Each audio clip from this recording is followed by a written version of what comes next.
Selamat pagi, ini video nomor 443. Kita lanjutkan pembahasan mengenai perkembangan terakhir ya. Banyak orang menanyakan mengenai keputusan hakim menghukum Tom Lembong. Gambarannya itu begini loh ya. Kenapa Tom Lembong itu dihukum? Padahal menurut Mahfud MD itu dia nggak layak dihukum, nggak pantas dihukum, atau hukuman hakim kepada Tom Lembong itu salah.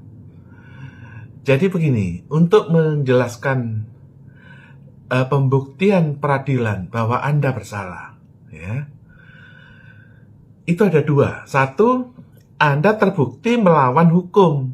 Jadi ada hukum misalnya dilarang pipis, Anda pipis di kebun orang gitu. Atau Anda dilarang stop, Anda stop di jalan raya gitu ya. Anda melanggar hukum. Itu adalah bukti adanya suatu kesalahan atau kejahatan. Nah, untuk memenuhi unsur kejahatan, ada nomor dua. Niat jahat. Gitu loh. Jadi kalau Anda memukul orang, Anda tidak niat jahat, ya nggak bersalah. Misalnya Anda memukul orang di rumah sendiri. Ya, itu tidak berniat jahat, Anda nggak marahin orang lain marahin Anda gitu loh. Nah itu selama itu dilakukan di rumah Anda, itu nggak ada unsur niat jahat. Kembali lagi ke Tom Lembong.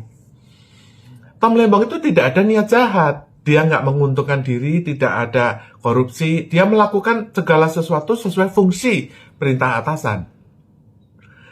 Kenapa dihukum? Ada unsur yang penting yang saya sering gunakan, ya. Anda nggak bisa dihukum kalau Anda dapat pengampunan. Jadi siapa yang bisa mengampuni orang? Dalam kasus misalnya saya Amir ya, Amir ini saya Amir, gini deh, ya ini Amir ya, Amir lawan Budi nih, berantem apapun itu berantem ya toh, ya. Amir atau Budi ini bisa minta unsur negara. Unsur negara itu siapa? Polisi, ya, atau unsur negara itu TNI. Ketika Amir ini minta maaf kepada polisi atau minta maaf kepada TNI, TNI ini mewakili negara, sehingga kalau misalnya Amir sudah membuat permintaan maaf kepada polisi, polisi akan berurusan dengan Budi.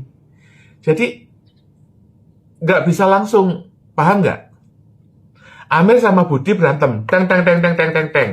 Amir minta maaf sama polisi, maka urusannya itu bukan antara Amir dengan Budi lagi, tapi Budi dengan polisi. Budi harus bisa membuktikan kepada polisi bahwa Amir ini salah.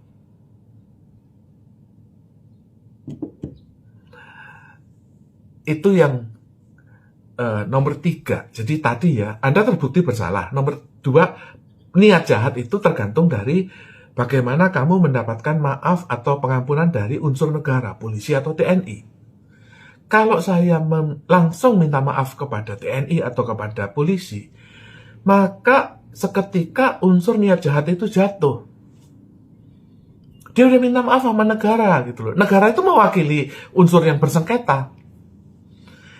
Contohnya ya, saya pernah ditegur oleh Jokowi waktu menjabat. Saya tahu beliau presiden. Beliau menegur saya.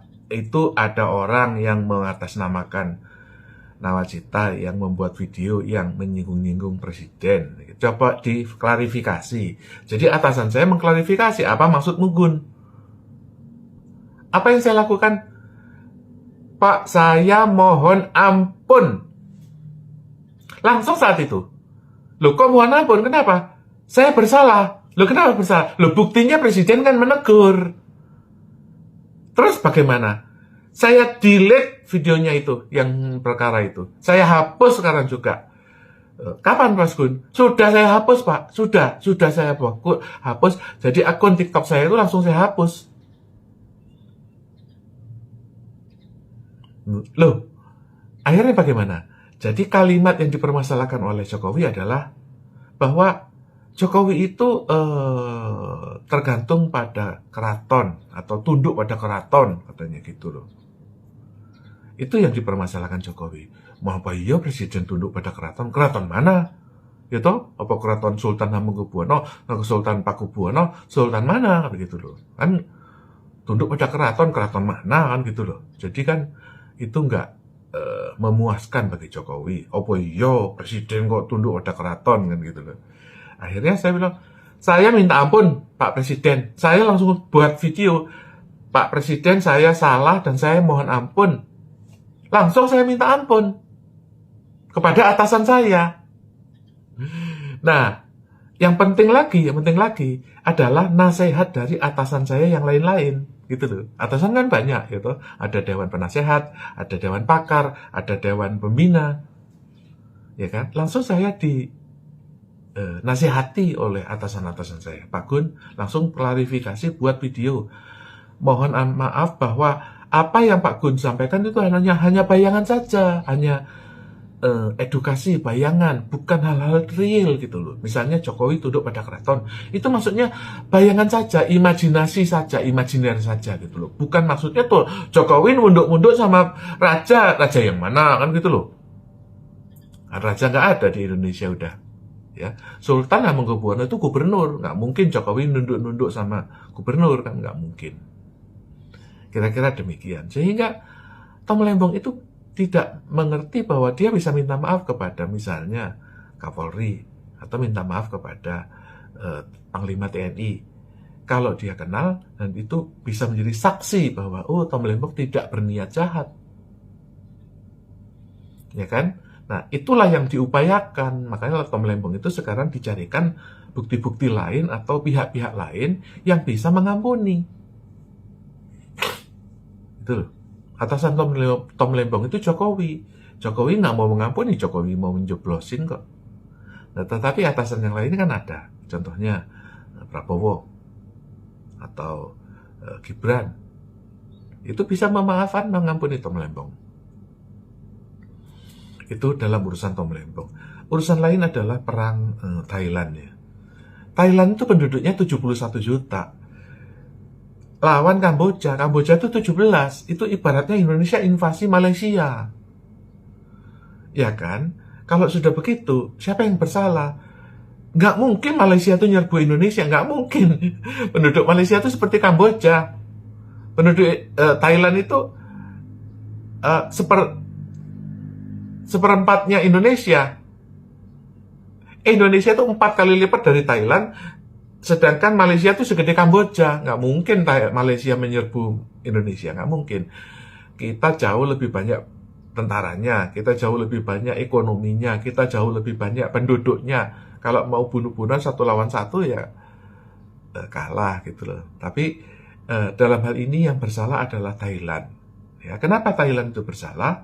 Ya mungkin ada kepentingan politik, jadi antara tentara dengan Perdana Menterinya itu nggak cocok.